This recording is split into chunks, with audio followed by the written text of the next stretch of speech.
Once again, welcome back, my dear student of standard 6th, and we were doing let us check knowledge and understanding. Basically, ये text book के पीछे आपकी practice के लिए exercise दी हुई है. So, as you know, syllabus we already finished it, and now we are going to check MCQ and some of the objective section of chapter number 9, 10, 11 and 12 today itself. Okay. Remaining 13 to 17 chapter will be going to be the part of the in our next session. So without any delay, let's get started. Okay, so very quickly I'm moving. Reason वो आपको बाद में पता चल ही जाएगा. Any how, सो हम लोग शुरू करते हैं चैप्टर नंबर 9 से. Here I am going to discuss each and every objective with proper explanation and understanding. Okay, so chapter number 9 जो हमारा था अर्थ आवर हैबिटेंट, है ना. Choose the correct alternative and write the correct answer. Here is your first question. Now, what does the first question ask? Which of the following is included in solar system?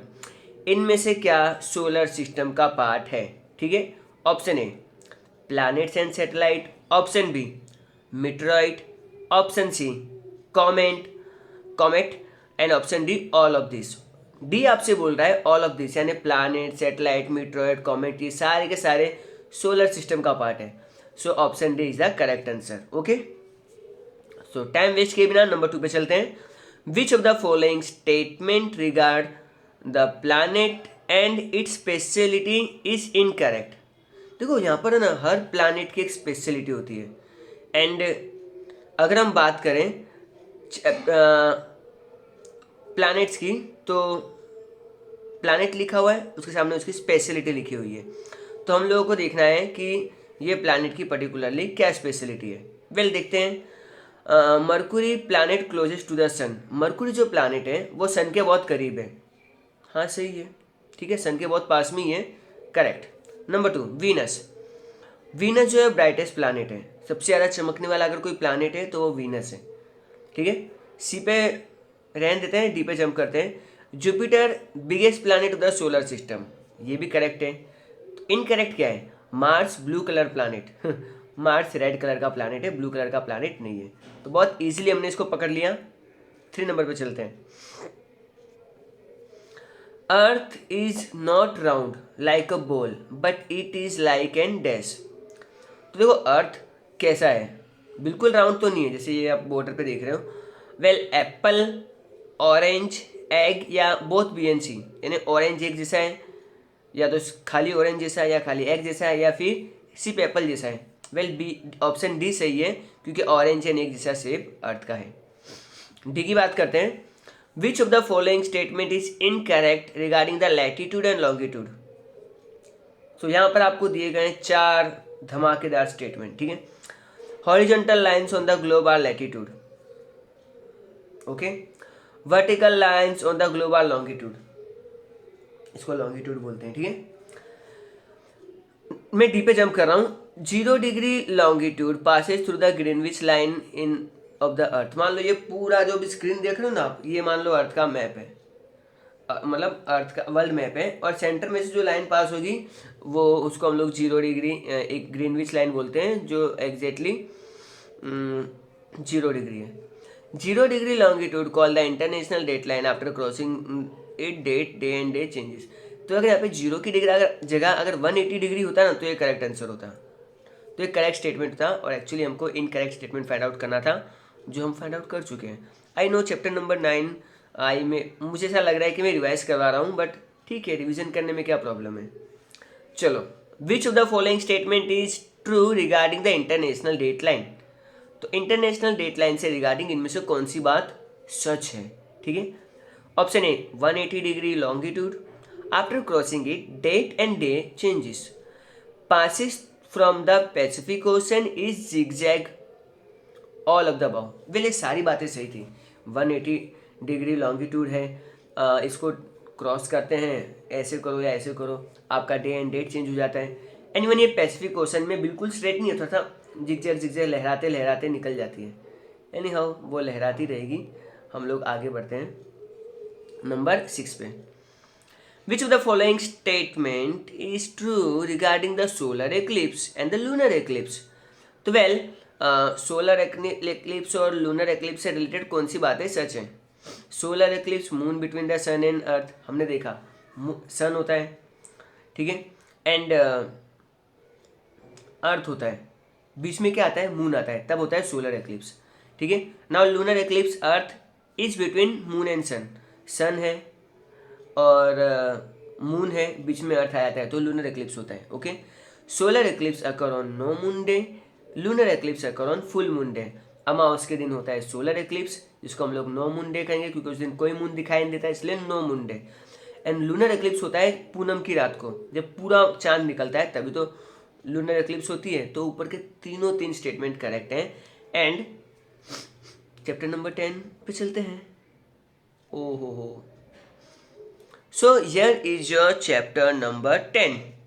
Name of the chapter is given, sphere of the earth, and choose the correct alternative and write the correct answer. तो आपको यहाँ पर correct answer चूज करना है। Well, sphere formed by the rock and solid material is known by which name? तो देखो, अर्थ के बहुत सारे स्पीयर हैं, लेकिन हमको पहचानना है वो स्पीयर जहाँ पे रॉक एग्जिस्ट करता है एंड जो बिल्कुल सॉलिड फॉर्म में। तो मैंने आपको सिंपल चैप्टर में एक मस्त फॉर्मूला बताया था, L for land, L for lithosphere. Lithosphere पे आपको मतलब बाकी सारे सॉलिड मटेरियल्स, रॉक सब मिलेंगे, ओके। इनमें से जो हाइड्रोस्फीयर ऑप्शन है वो तो पानी हो गया, बायोस्फीयर ये तीनों का कॉम्बिनेशन हो गया, and atmosphere, A for atmosphere, A for air. याद आ रहा है? Okay, so B lithosphere is the correct answer. आगे बढ़ते हैं नंबर 2 की तरफ। I am the basic sphere for human diet, habitat and survival. तो मैं इंसान के खाने के लिए, उसके ज़िंदगी जीने के लिए बहुत इंपॉर्टेंट स्पीयर हूँ। तो भाई तू कौन सा स्पीयर है हम भी तो देखें। Lithosphere, okay. Solid sphere, again okay. Rocky sphere, that is also okay. And all of this, all of the above. All of the above यानी इंसान के बेसिक, जो इंसान के लिए बेसिक स्पीयर है वो लिथोस्फीयर है, जो कि सॉलिड है और जो कि रॉकी भी है। तो all of the above is the correct answer. आगे बढ़ते हैं नंबर 3 पे। नंबर 3 क्या पूछ रहा है आपको? वेल, नंबर 3 आपसे ये पूछ रहा है, which of the following is associated with the ocean? इनमें से क्या ओशन से एसोसिएट करता है? Well, option A protein rich diet, option B water route, option C minerals, या फिर option D all of the above. Well, आपको ocean में बहुत ही प्रोटीन रिच डाइट मिलेगी, फिश मिलेगी और बहुत सारे एक्वाटिक प्लांट्स भी मिलते हैं। इवन ओशन जो है आप उस पर वाटर रूट ट्रांसपोर्ट भी कर सकते हो, एंड आपको मिल जाएंगे इधर बहुत सारे मिनरल्स, ठीक है। तो all of the above is the correct answer. आगे बढ़ते हैं नंबर 4 की तरफ। नंबर 4 आपसे ये पूछ रहा है, which of the following associated with atmosphere? Okay, तो एटमोस्फियर से क्या एसोसिएट है? Well, it is a tasteless, atmosphere tasteless है, agree. Made up of gases, agree. None of this, I think यहाँ पे क्वेश्चन ही गलत पूछा है। Which of the following is not associated? क्योंकि देखो, एटमोस्फियर टेस्टलेस है, एटमोस्फियर में गैसेज है, ये तो दोनों ए और बी तो करेक्ट हो जाता है। डी तो भूल जाओ, नन ऑफ द अबव तो हो ही नहीं सकता। मेड अप ऑफ रॉक, क्या एटमोस्फियर में रॉक बनते हैं? रॉक तो सिर्फ आपको लिथोस्फीयर में मिलेंगे। आई थिंक यहाँ पे करेक्शन है, which of the following is not associated, put just not, okay, after is. आगे बढ़ते हैं। Question number 5 is the matching, ठीक है। तो ये जो मैचिंग है ये आपके सारे स्पीयर से रिलेटेड प्रॉब्लम को सॉल्व कर देगा, एंड आपके सारे डाउट्स भी यहाँ पर क्लियर हो जाने चाहिए। Well, talking about the first option A के सामने आपको लिखना है 3 number. Sphere formed by mountain, plateau and plains. L for land, L for lithosphere में आपको ऑलरेडी समझा चुका हूँ, जहाँ पे आपको मिलेंगे बहुत सारे माउंटेन्स, जहाँ आपको मिलेंगे plateaus and plains. So first वाला क्लियर है। नंबर 2 पे चलते हैं। हाइड्रोस्फीयर, जिसके सामने 2B के सामने आपको लिखना है 1 number. Sphere covering maximum surface area of the earth, तो अप्रोक्सीमेटली 71% एरिया अर्थ पे वाटर फॉर्म में अवेलेबल है। सो हाइड्रोस्फीयर हो गया। सी में atmosphere containing solid liquid and gases material. Okay, so यहाँ पर सी के सामने आपको 4 लिखना है एंड 5 सॉरी डी के सामने आपको लिखना है 1। Biosphere sphere covering maximum area of the अर्थ। आगे बढ़ते हैं। चैप्टर नंबर 11, ठीक है। 11 एंड 12 दो चैप्टर हमारे बाकी हैं, सो हम लोग दोनों फिनिश करते हैं in the required time. As you can see chapter number 11 है लैंडफॉर्म एंड आपसे पहला क्वेश्चन पूछा जा रहा है which of the following statement is connected with the mountain. इनमें से कौन सा स्टेटमेंट है जो कहता है कि माउंटेन के साथ एसोसिएट है। वेल ऑप्शन ए आपको बता रहा है it is a height more than 900 meter above the sea level. जहाँ तक मुझे याद है हम लोगों ने ये पढ़ा था कि 90 मीटर्स के ऊपर का जो एरिया होता है उसको हम लोग माउंटेन्स कहते हैं। सभी लोग एग्री करेंगे। चलो बी पे चलते हैं। It has a steep and narrow peak, तो थोड़ी स्टिपी होती है और उसकी जो छोटी होती है पिक होती है थोड़ी नैरो होती है। ये भी सही है। ऑप्शन सी बोल रहा है कि सिर्फ और सिर्फ ए ही आंसर है।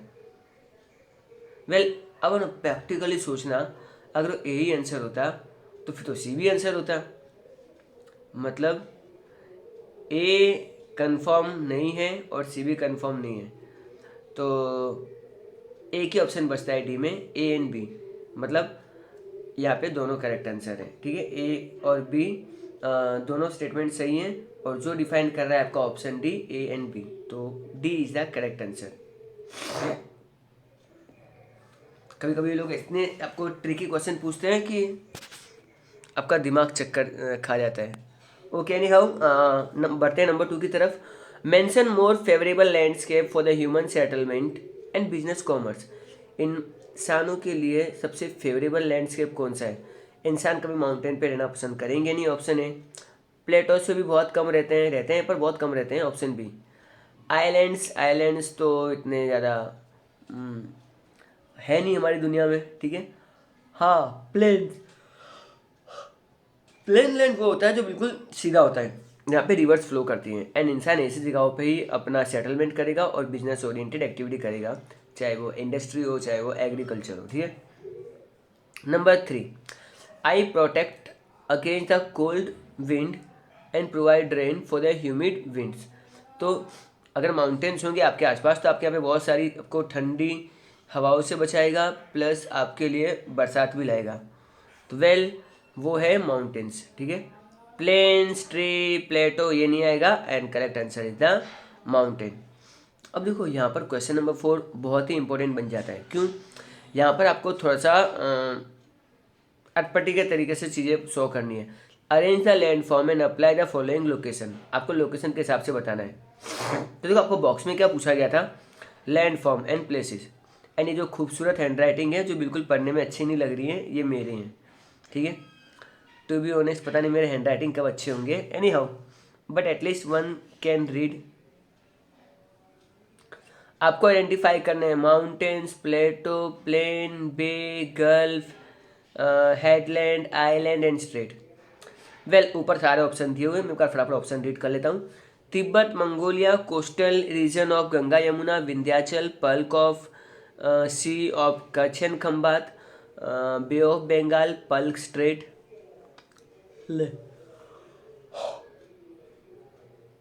पल्क स्ट्रेट बोल दिया तो पल्क स्ट्रेट में जाएगा। And cape of good hope and Andaman Nicobar islands. Well mountains है आपके विंध्याचल, ठीक है। प्लेटो है Tibet plateau and Mongolian plateau. Plains हम लोग कहेंगे coastal region of Ganga and Yamuna, okay. And gulf है आपका part of the sea water of Kutch and Khambhat. Headland है आपका cape of good hope. Island से आपके Andaman and Nicobar and Palk strait. आपको ये लिखना है, ठीक है। आगे बढ़ते हैं। हमारा जो आज का आखिरी लेसन है and that is the understand the map, okay. हम लोग इस चैप्टर में हमने मैप बहुत देखे थे, अब हम लोग साथ अच्छे से समझते हैं कि है क्या। आपको पहले तो कोई क्वेश्चन नहीं पूछा, आपको सीधा हेडिंग दे दी है, short given detail by the map. आपको यहाँ पे एक बॉक्स दिया हुआ है जो आप डिफरेंस बिटवीन में लिखते हो कॉमनली। फिजिकल मैप में क्या देखने को मिलेगा आपको और कल्चरल मैप में क्या देखने को मिलेगा। मैं बता दूँ, फिजिकल मैप एक ऐसा मैप होता है जो ग्रीन और थोड़े से ब्राउनिश और येलोइश कलर में आपको दिखेंगे। ठीक है, यहाँ पे आपको ब्लू कलर की रिवर्स दिखेगी, है ना, और ओशंस भी ब्लू कलर में देखने को मिलेंगे। तो ये सब चीज़ें होती है।